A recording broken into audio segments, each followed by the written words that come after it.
Càng nghĩa một tới hai tẹt tiên bay vào tông kênh mà bay vào tông kênh mùi vào tông tật bảo vệ bầu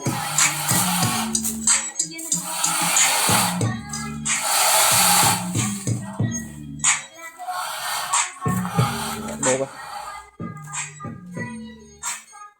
bầu tông tật hai mà rồi chị nói tông tật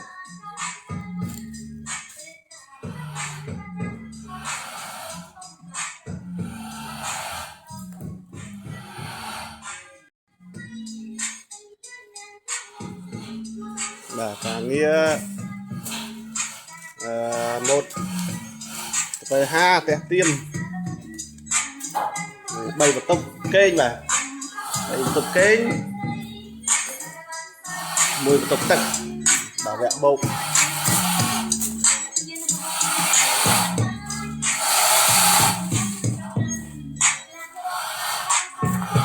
bầu vào